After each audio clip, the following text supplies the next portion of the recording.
Saudações, pessoal. Voltamos agora dando sequência aos modelos atômicos com o modelo de Bohr, também conhecido como modelo de Rutherford-Bohr, em 1913. Por que modelo de Rutherford-Bohr? Como vocês já podem observar aqui no quadro, esse modelo de átomo já é conhecido nosso. É o modelo de Rutherford. E por que Bohr usa o mesmo modelo? Bohr apenas aperfeiçoou o modelo de Rutherford. Ele conseguiu explicar coisas que Rutherford não conseguia. Lembrem da falha de Rutherford. O que deixou o modelo de Rutherford em questão? Núcleo positivo, elétrons negativos. A física clássica prevê o quê? Que o elétron ia girar em torno do núcleo, cada vez mais próximo, e ia chegar a cair no núcleo. Mas isso não acontecia no átomo. O átomo é um sistema estável. Bohr consegue explicar por que esse elétron não cai no núcleo. Ele explica dizendo que esse elétron tem uma energia chamada de energia quantizada. Ou seja, o elétron não tem qualquer valor de energia. Ele tem um valor específico da energia da órbita na qual ele está. Como ele chegou nessa conclusão? Lembra da aula passada de espectros contínuos e descontínuos? Quando se colocava um gás numa lâmpada e a luminosidade da lâmpada com o gás, quando ela era decomposta no prisma, ela gerava um espectro de linhas, o espectro descontínuo. E naquela época, final do século XX, se questionou se aquelas raias tinham alguma coisa a ver com a estrutura atômica. E Bohr mostra que realmente aquelas raias é associada à estrutura do átomo. Ele fez um experimento onde numa lâmpada, eu mostrei para vocês aqui, ele colocava gás hidrogênio nessa lâmpada, supor aqui hidrogênio gasoso, ela acendia com a descarga elétrica e essa luminosidade ela era decomposta por um prisma. Nessa decomposição, ela gerava 4 linhas, uma vermelha, uma azul, outra anil e outra violeta. Na decomposição sempre dessa luz gerada pelo gás hidrogênio nessa lâmpada, ele tinha sempre o mesmo espectro. Podia-se repetir esse experimento diversas vezes, o espectro era o mesmo. Então, por isso que foi associado que esse espectro descontínuo, esse espectro de linhas, tinha alguma coisa a ver com a estrutura atômica. E ele associou cada raia dessa do espectro do hidrogênio aos possíveis saltos do elétron que o hidrogênio tem, o seu único elétron. Por exemplo, vamos supor, fazer de conta que aqui é o núcleo do átomo de hidrogênio, um próton. Supor. Primeira camada, segunda, terceira, quarta camada. Vamos associar. Primeira camada, segunda, terceira e quarta. Supor aqui. Vamos imaginar possíveis saltos que o elétron do hidrogênio fez. Vamos lembrar que essa energia ela só é emitida quando o elétron está voltando do salto. Ele saltou para uma camada mais externa ao receber a descarga elétrica e quando ele retorna, ele libera a mesma energia em forma de luz. Vamos imaginar o retorno.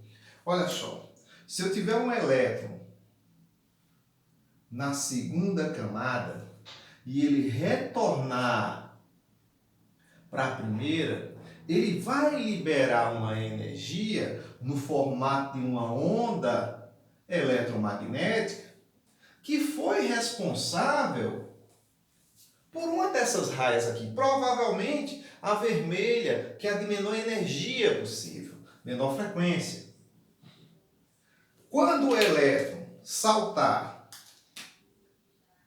da terceira camada para a primeira camada, quanto maior o salto, maior a quantidade de energia envolvida. Se a energia aumentou, aumentou a frequência. Esse salto da terceira para a primeira camada já vai liberar uma frequência na coloração azul, por exemplo. E se o elétron estivesse lá, na quarta camada e saltasse para a primeira, voltasse para a primeira, maior um salto ainda, maior a frequência.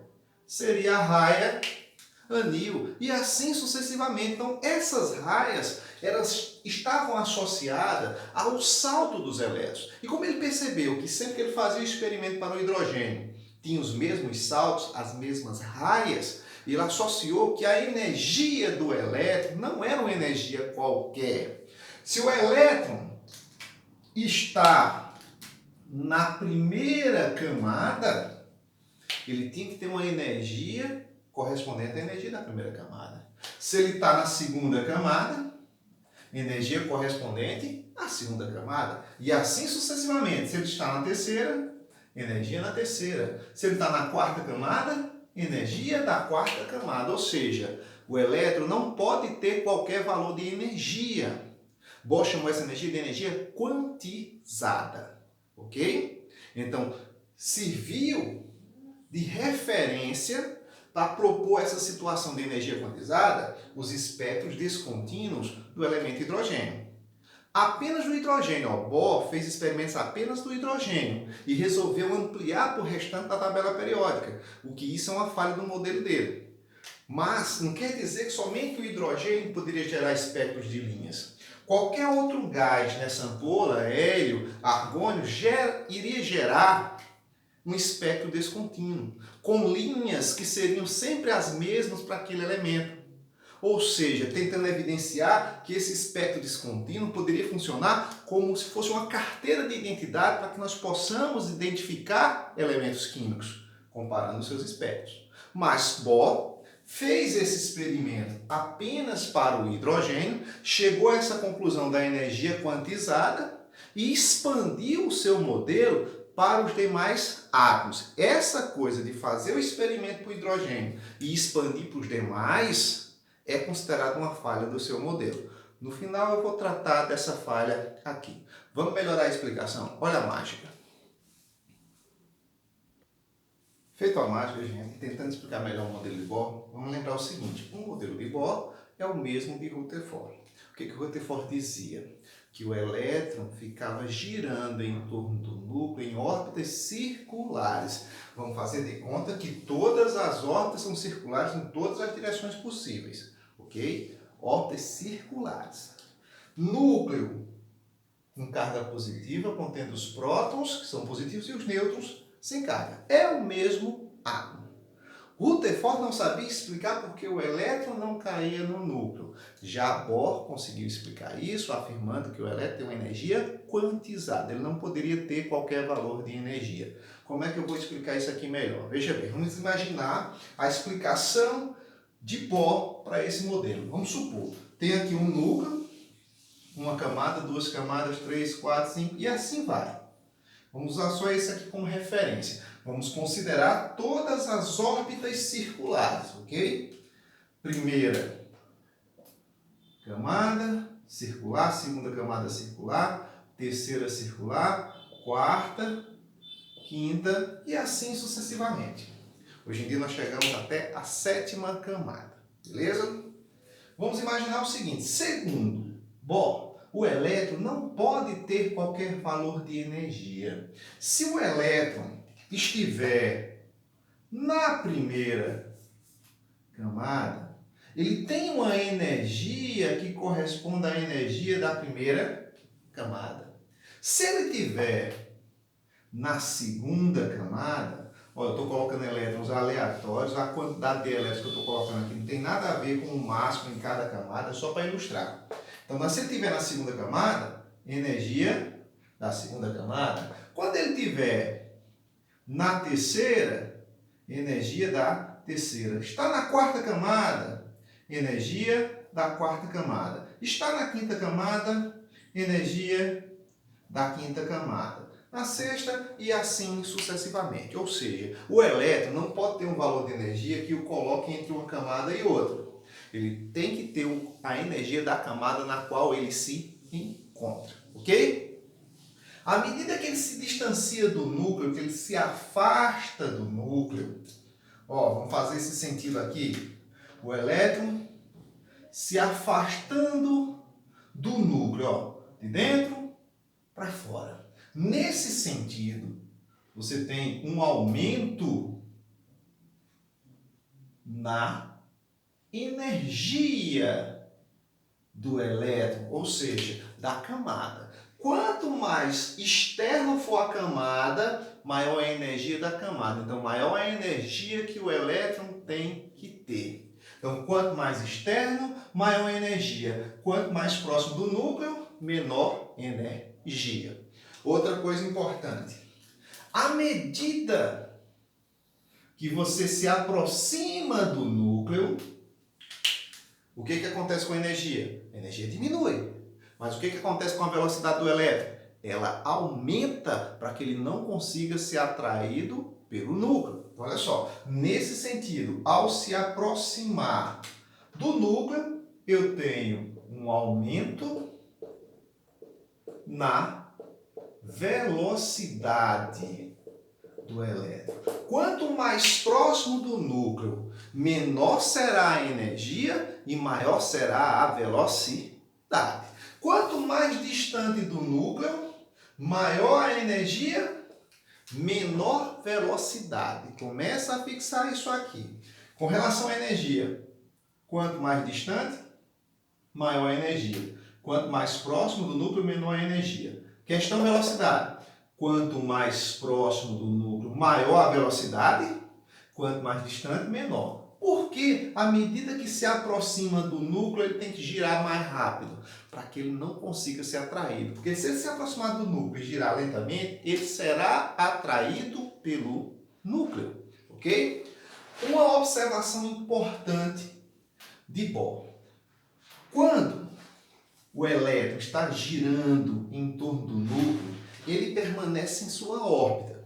É lógico, se ele não ganhar energia para saltar de uma órbita para outra. Enquanto ele estiver lá sem ganhar nem perder energia, ele está lá na sua órbita. Bohr percebeu que existe, imagina aqui um elétron, existe uma força eletrostática que está puxando o elétron para cair no núcleo, chama força de atração eletrostática, e existe uma força centrífuga, que sai aqui pela tangente do movimento circular, que está tentando fazer o elétron sair desse raio, dessa órbita. Então, existe uma força que puxa o elétron para que ele caia no núcleo, e existe uma força que puxa o elétron para sair dessa órbita. Bohr percebeu que essa força de atração eletrostática era igual à força centrífuga, ou seja, a mesma força que puxa para o elétron cair no núcleo era igual à força que puxava para que ele saísse do átomo. Agora, o que garantia a força de atração eletrostática igual à força centrífuga? A famosa energia quantizada do elétron. O elétron não poderia ter qualquer valor de energia. Ele tem que ter o valor da energia da órbita na qual ele está. Ele tendo a energia da órbita 1, se ele tiver da órbita 1, ele faz com que a força de atração eletrostática se tornasse igual à força centrífuga. É como se existisse um cabo de guerra com a mesma força. A mesma força que puxa o elétron para cair no núcleo, puxa para que ele saia do átomo. Essa energia quantizada fazia essa força de atração se igualar a essa força centrífuga. E o elétron permanece em órbita em torno do núcleo, dando estabilidade. Ou seja, com isso ele explicava porque o elétron não ia girar mais próximo do núcleo e cair nele. Com isso ele explica a estabilidade do átomo. O elétron não cai no núcleo porque ele tem uma energia quantizada, ele tem energia da camada na qual ele está. E isso faz com que a força de atração eletrostática se torne igual à força centrífuga. Beleza? Então vai se ligando nisso. Órbitas circulares no modelo de Bohr e órbitas circulares no modelo de Rutherford. Diferença: Bohr, órbitas circulares com energia quantizada. Se falar num átomo que parece um sistema planetário e se fala apenas que ele tem órbitas circulares, é Rutherford. Se falar num átomo que se parece um sistema planetário e se menciona que nele tem órbitas circulares com energia quantizada, é Bohr. Bohr era aluno do doutorado de Rutherford. Ele deu continuidade aos estudos de Rutherford. Ele teve acesso já a espectros descontínuos que Rutherford não trabalhava ainda. Por isso que ele conseguiu melhorar e explicar coisas no modelo que Rutherford não tinha conseguido. Beleza? Outra observação importante de Bohr. Bohr percebeu que se você fornecer energia ao átomo e essa energia for suficiente, você pode promover salto de elétrons para camadas mais externas, ok? Mas eles não ficam nessas camadas mais externas. Imediatamente eles voltam e liberam a mesma energia em forma de luz. Por exemplo, vamos supor, se eu forneci energia suficiente para fazer esse elétron que está aqui na primeira camada saltar para a terceira camada, ele salta. Mas ele vai ficar na terceira camada? Não. Imediatamente ele vai voltar para a primeira e vai liberar a mesma energia, a mesma quantidade de energia que ele recebeu para saltar para a camada externa. Quando ele volta, ele libera no formato de luz. E dependendo da quantidade de energia, quanto maior a energia, maior a frequência, ele libera uma cor diferente. Quando a gente falou do hidrogênio, no exemplo passado, aquele salto da segunda para a primeira camada do hidrogênio, menos energia era o responsável pela raia vermelha no espectro. Quando ele saltava da terceira para a primeira, voltando, a raia azul, um pouco mais energética. Da quarta para a primeira, anil. Da quinta para a primeira, violeta. Quanto maior o salto, maior a frequência, certo? Maior a frequência, a cor muda, desde que esteja dentro do espectro visível. Então, recapitulando, forneceu energia suficiente para o átomo. O elétron vai ficar na mesma camada que ele estava antes? Não. Ele vai saltar para uma camada externa. Quanto maior a energia, maior o salto. Menor a energia, menor o salto. Ele fica lá na camada externa? Não. Imediatamente ele vai voltar para a camada original e liberar a mesma energia na forma de luz ultravioleta. Cada elemento químico tem raias, órbitas de diferentes diâmetros. E esses saltos são diferentes, usam energias diferentes para que aconteça. Consequentemente, se usa energia diferente, frequências diferentes serão liberadas. Então, por exemplo, com essa explicação aqui, dá para a gente entender aquele fenômeno dos fogos de artifício. Junto da pólvora lá tem um sal de bário, potássio, sódio. Quando a pólvora explode, fornece energia para os átomos de potássio, de bário, de sódio, N metais ali, e esses elétrons desses átomos começam a dar saltos. Ao explodir a pólvora, eles vão para a camada externa, mais externa, melhor dizendo. Ficam lá? Não. Em seguida, eles voltam e liberam aquela mesma energia em forma de luz. Por isso que a gente vê aquelas cores nos fogos de artifício. São vários sais diferentes que estão ali. Cada um, os elétrons estão saltando de órbitas internas para órbitas externas, em seguida voltam para a órbita interna e liberam a mesma energia em forma de luz.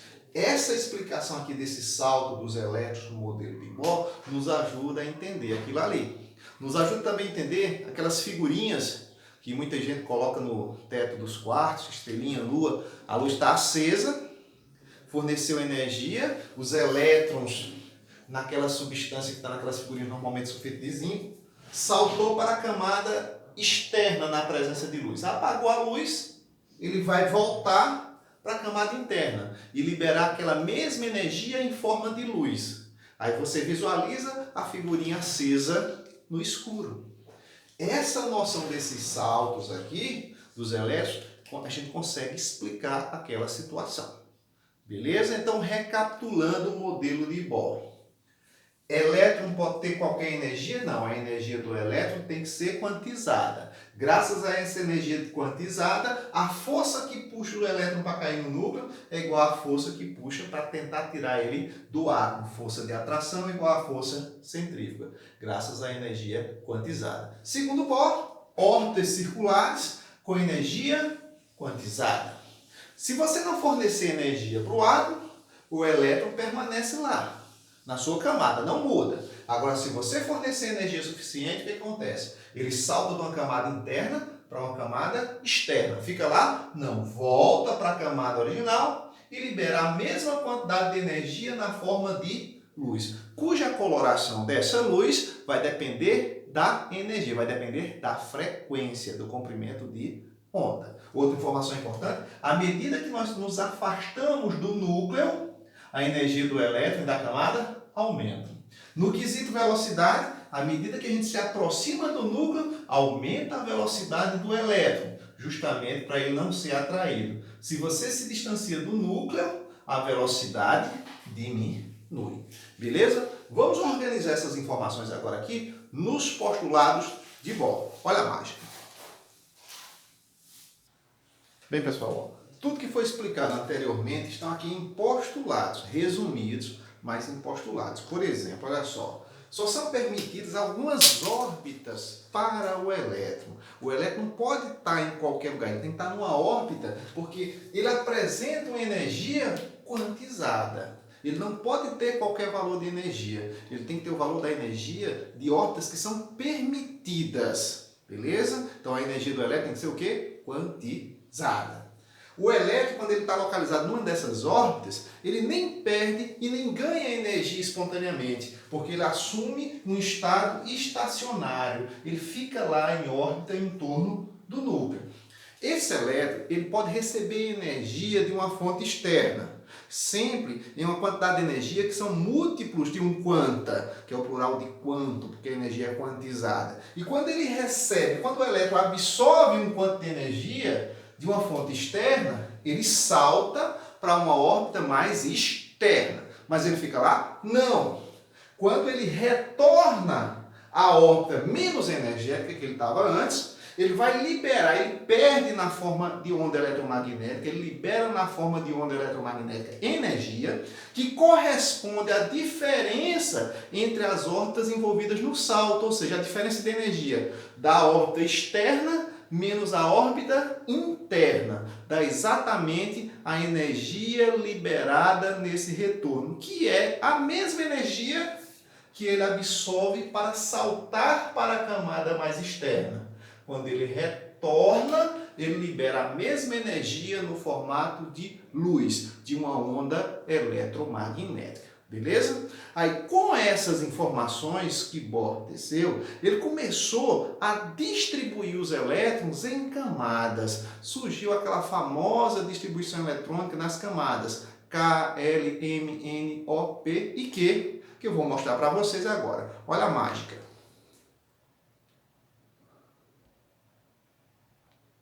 Feito a mágica, gente. Com o conhecimento adquirido com o modelo de Bohr até o momento, foi possível distribuir os elétrons em um átomo em camadas eletrônicas, em níveis de energia, da seguinte maneira. São possíveis até o momento, e dificilmente isso será modificado, vou mostrar a vocês por quê, distribuir os elétrons em 7 níveis de energia, chamadas de camadas eletrônicas, que são simbolizadas pelas letras K, L, M, N, O, P e Q. Atualmente, com a seguinte quantidade máxima de elétrons em cada uma, máxima entre aspas, que eu encontro no momento, até agora nelas, são esses. Na camada K, 2, na L, 8, na M, 18, na N, 32, na O, também 32, na P, 18 e na Q, 2. Por que comporta essa quantidade aí? Existe uma equação chamada equação de Heisenberg, que determina o número máximo de elétrons em cada uma dessas camadas. E vocês vão observar que tem camada aqui que a quantidade de elétrons que ela possui é bem menos do que o máximo que ela poderia ter. Olha só a equação de Heisenberg aqui. Vai determinar a quantidade máxima de elétrons em cada camada. Equação de Heisenberg. Ó, o número máximo de elétrons, vamos simbolizar assim, seria 2 vezes n ao quadrado, onde n é o nível. Olha a coisa, nível 1, n é 1. 1 ao quadrado, 1. 2 vezes 1, 2. Nível 2, 2 ao quadrado, 4 vezes 2, 8. Nível 3, tem 3 aqui, 3 ao quadrado, 9 vezes 2, 18. Tá vendo que tá batendo? Nível 4, 4 ao quadrado, 16 vezes 2, 32. Nível 5, olha só, agora muda tudo. 5. 5 ao quadrado, 25. Vezes 2, 50. Na camada O, no nível 5, cabem 50 elétrons. Mas com os elementos que nós conhecemos até hoje, no máximo, no quinto nível, na camada O, 32 elétrons nós vamos encontrar. Quando eu vou para o sexto nível, 6 ao quadrado, 36. Vezes 2, 72. Olha o máximo que poderia caber de elétrons na camada P. Mas com os átomos conhecidos até o momento, no máximo 18. Na camada Q e última, 7. Nível 7, 7 ao quadrado, 49 vezes 2, 98. Comporta 98 elétrons. Mas no máximo, atualmente, nós só conseguimos encontrar 8 elétrons. Beleza? Então, com os conhecimentos desenvolvidos por Bohr, se possibilitou essa organização aqui dos elétrons de um átomo em camadas. Antes de sairmos de Bohr, vamos comentar a falha crucial do modelo de Bohr. Tem outras coisas que Bohr errou, mas o crucial foi o seguinte: ele fez o experimento com a lâmpada contendo gás, apenas o gás hidrogênio, decompôs aquela luminosidade no prisma, obteve o espectro descontínuo.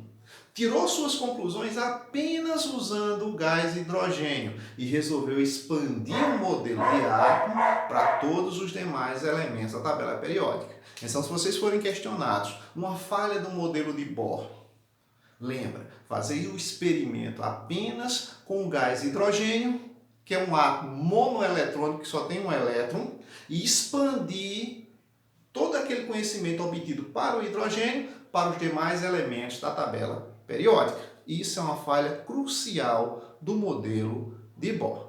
Beleza? Até a próxima.